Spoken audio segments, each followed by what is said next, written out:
ఇప్పుడు ఏబిఎన్ రాధాకృష్ణన్ గారు ఏదైతే ఆయన తొలి పలుకులని ఎప్పుడు ఒకటి రాస్తామంటాడో ఆ తొలి పలుకుల్లో నోటి డాష్ వల్ల కొన్ని మాటలైతే కనుక రాయడం జరిగింది. అది ఎవరైతే వాళ్ళ ఛానల్లో అది టెలికాస్ట్ చేయడం జరిగింది. ఆడవాళ్ళని కించపరుస్తూ, మహిళల్ని, యావత్ రాష్ట్రంలో ఉన్న మహిళలందరినీ కించపరుస్తూ ఆయన రాసినటువంటి కొన్ని మాటల్ని ఇవాళ రాష్ట్రం మొత్తం కూడా అట్టుడిగిపోయిందని చెప్పాలి. ఏంటి అలా ఉంటే కనుక ఇప్పుడు మహిళలు ఏ పార్టీకి సంబంధించిన వారైనా సరే, వైసీపీ కావచ్చు, జనసేన కావచ్చు, టీడీపీ కావచ్చు, ఏ పార్టీకి సంబంధించిన మహిళలైనా మహిళలే కదా. మరి మహిళల్ని కించపరుస్తూ మాట్లాడడం, మహిళల్ని తప్పుగా మాట్లాడడం, ఇలా చేసినటువంటి రాధాకృష్ణన్ గారిని నారా లోకేష్ గారు సమర్థిస్తున్నారు, చంద్రబాబు నాయుడు గారు సమర్థిస్తున్నారు, హోంమంత్రి గారు సమర్థిస్తున్నారు. అది ఎంతవరకు సమంజసం అనేది నాకు అర్థం కాల. ఇప్పుడు అలా మాట్లాడినందుకే కదా ఏదో అంటే ఒక డిబేట్లో అసలు పెద్ద మాట్లాడుకోవడానికి మాట్లాడకపోయినా ఏం మాట్లాడినా సరే సాక్షి కార్యాలయం తగలబెట్టేశారు. వాస్తవంగా చాలా అడవిడి చేశారు, నాన్న రాద్ధాంతో సృష్టించారు. మరి దారుణంగా అంటే వైఎస్ఆర్సీపీ నాయకుల భార్యల్ని చెల్లెలుగా చేసి వాళ్ళకి మళ్ళీ పెళ్లిళ్ళు చేస్తారు. ఇలాంటి వ్యాఖ్యలు చేసినటువంటి ఏబిఎన్ రాధాకృష్ణ గారి మీద ఏంటి సమర్థిస్తున్నారంటే నిజంగా చాలా ఆశ్చర్యం అనిపించింది నాకు. చంద్రబాబు నాయుడు గారు కావచ్చు, నారా లోకేష్ గారు కావచ్చు, కొన్ని ట్వీట్లు చేశారు వాళ్ళు. ఆ ట్వీట్ ఏంటో ఒకసారి చదువుతాను. చదివే ముందు నాకు రిక్వెస్ట్ ఉందండి, ప్రజలందరికీ వాస్తవాలు తెలియాలంటే మీ బాధ్యతగా లైక్ చేయాలని చెప్తాను నేను. లైక్ చేస్తే ఇన్ఫర్మేషన్ ఎక్కువ మంది షేర్ అవుతుంది. కొత్తగా మన ఛానల్ చూస్తే పక్కాగా సబ్స్క్రైబ్ చేయండి. మీ అమూల్యమైన అభిప్రాయాన్ని కామెంట్ రూపంలో తెలియజేయండి.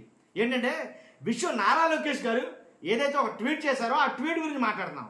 జగన్ గారి కళ్ళల్లో ఆనందం చూడడం కోసం వైసీపీ రౌడీ మోకలు, ఇది నారా లోకేష్ గారి ట్విట్టర్ అఫీషియల్ హ్యాండిల్ నుంచి ట్వీట్ చేశారు. లోకేష్ గారు ట్వీట్ చేసిన ట్వీట్ ఇది. అసలు నాకేం అర్థం కాలేదు ట్వీట్ చదివిన తర్వాత. ఇదేంటబ్బా, ఒక బాధ్యతాయుతమైనటువంటి పదవిలో ఉండి కూడా నారా లోకేష్ గారు మహిళల్ని మాట్లాడినటువంటి ఏబిఎన్ రాధాకృష్ణ గారిని మందలించాలే తప్ప అలాంటిది ఆయన్ని వెనకేసుకొస్తూ ఇలాంటి ట్వీట్ చేశారంటబ్బా నాకు ఆశ్చర్యం అనిపించింది. ఏంటంటే ఆయన రాసినటువంటి ట్వీట్ చూద్దాం ఒకసారి. జగన్ గారి కళ్ళల్లో ఆనందం చూడటం కోసం వైసీపీ రౌడీ మోక్కలు హైదరాబాద్లో ఏబిఎన్ ఆంధ్రజ్యోతి కార్యాలయంపై దాడికి ప్రయత్నించడం ఆ పార్టీ విష సంస్కృతిని మరోసారి బయటపెట్టింది. నిజాన్ని నిర్భయంగా చెప్పగలిగే దమ్మున్న ఛానల్ ఏబిఎన్ ఆంధ్రజ్యోతిపై వైసీపీ దాడి యత్నాన్ని తీవ్రంగా ఖండిస్తున్నాను. సాక్షి హైదరాబాద్ ఆఫీసుకు ఆంధ్రజ్యోతి ఎంత దూరమో ఆంధ్రజ్యోతికి సాక్షికి కూడా అంతే దూరంలో ఉంది అన్న సంగతి మర్చిపోవద్దు జగన్ గారు. మీడియా కథనాల పట్ల నిరసనలు తెలియజేసే పద్ధతి ఇది కాదు. మీలాంటి ఫ్యాక్షన్ పాలిటిక్స్కి భయపడే రకం కాదు Andhra Jyothy ABN chairman and managing director Radhakrishna garu. మీకు గుర్తుండే ఉంటుంది, మీ నాన్నగారు ఆంధ్రజ్యోతి కార్యాలయం పైకి బుల్డోజర్లు పంపించిన ఏబిఎన్ ఆర్కే గారు వెనక్కి తగ్గలేదు. మీ నాన్నగారు పంపిన బుల్డోజర్లే వెనక్కి తెల్లాయి. ప్రజాస్వామ్యంలో నాలుగో స్తంభమైన మీడియా ప్రశ్నిస్తే జవాబు చెప్పాలి. కథనం ప్రశ్నిస్తే ఆధారాలతో ఖండించాలి. కథనం ప్రచారం చేస్తే తప్పైతే తప్పని చెప్పగలగాలి. ఇవేవి మీ దగ్గర లేనప్పుడు ఇలాంటి దుర్మార్గపు దాడులు తెగబట్టడం అలవాటుగా మార్చుకున్నారు. ఇది తప్పు జగన్ గారు. జనం చీకొట్టినా మారకపోతే ఎలా? మీ వెనక గూండాలు ఉండొచ్చు, ఏబిఎన్ ఆంధ్రజ్యోతి వెనక ముందు ప్రజలు ఉన్నారు. అసలు ఏం ప్రజలు ఉన్నారో ఏం ట్వీట్ నాకు అర్థం కాల. వాస్తవంగా అయితే కనుక ఆయన మాట్లాడింది తప్పే మొమ్మాటికి. ఏబిఎన్ రాధాకృష్ణ గారు తప్పు కాబట్టే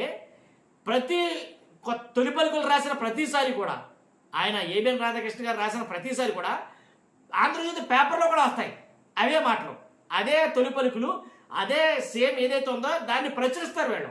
అలాంటిది ప్రచురించలేదు ఈసారి.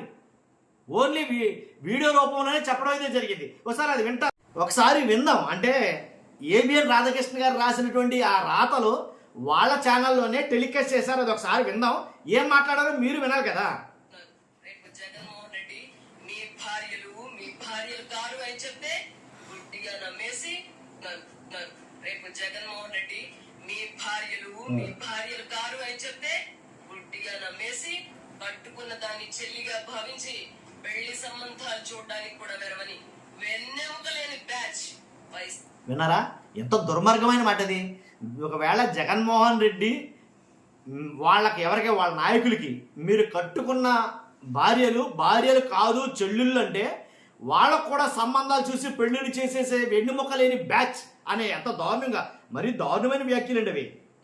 రేపు జగన్మోహన్ రెడ్డి మీ భార్యలు కారు అని చెప్తే గుడ్డిగా నమ్మేసి కట్టుకున్న దాన్ని చెల్లిగా భావించి పెళ్లి సంబంధాలు చూడడానికి కూడా వెరవని వెన్నెముక లేని బ్యాచ్ వైసీపీలో తయారైంది.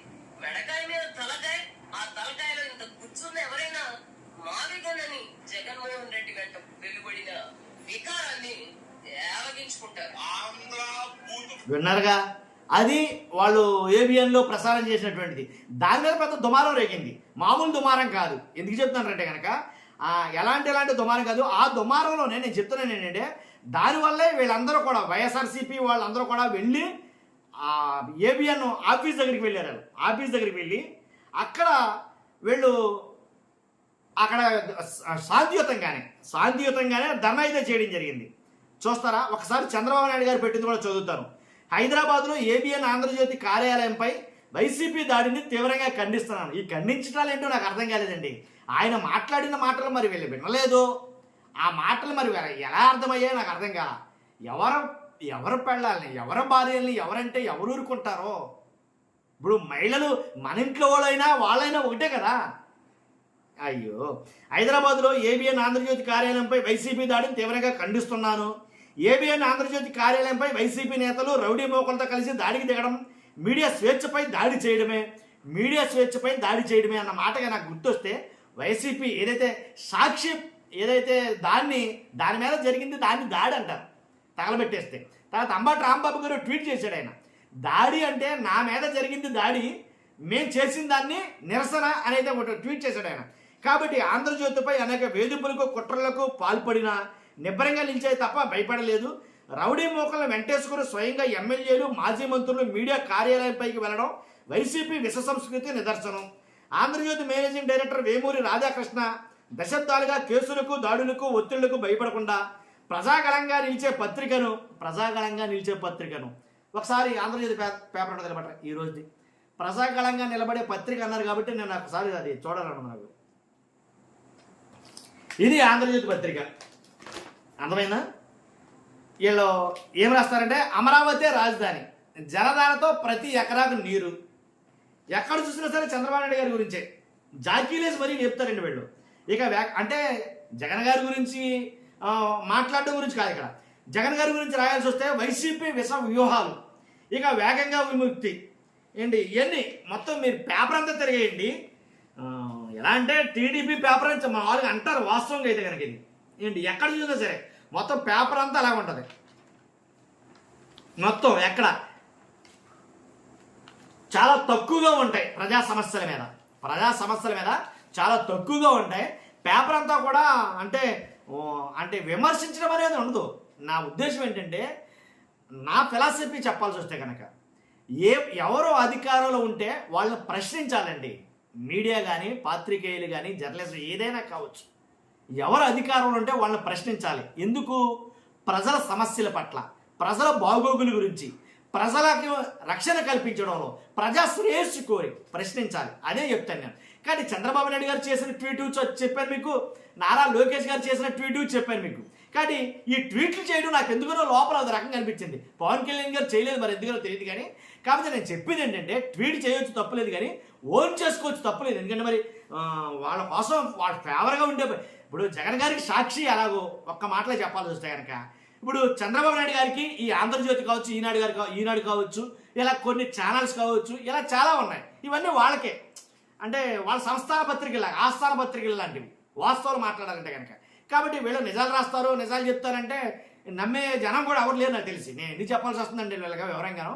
కాబట్టి అంటే ఏబిఎన్ రాధాకృష్ణ గారు మాట్లాడితేనే తప్ప అంటే, ఎవరు మాట్లాడినా తప్పే ఆ మాట.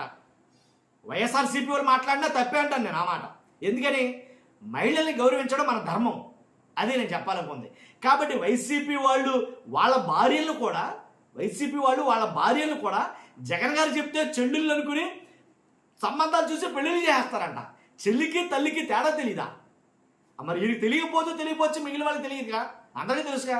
చెల్లి ఎవరో తల్లి ఎవరో తెలుస్తుందిగా, చెల్లి ఎవరో పెళ్ళం ఎవరో తెలుస్తుందిగా. మరి అంత తెలియకుండా మరి ఇంత పెద్ద సంస్థలు ఎలా నడుపుతున్నారో నాకు అర్థం కాల నిజంగా. మీకు ఏమైనా అర్థమైతే కలిసి కామెంట్ రూపంలో తెలియజేయండి.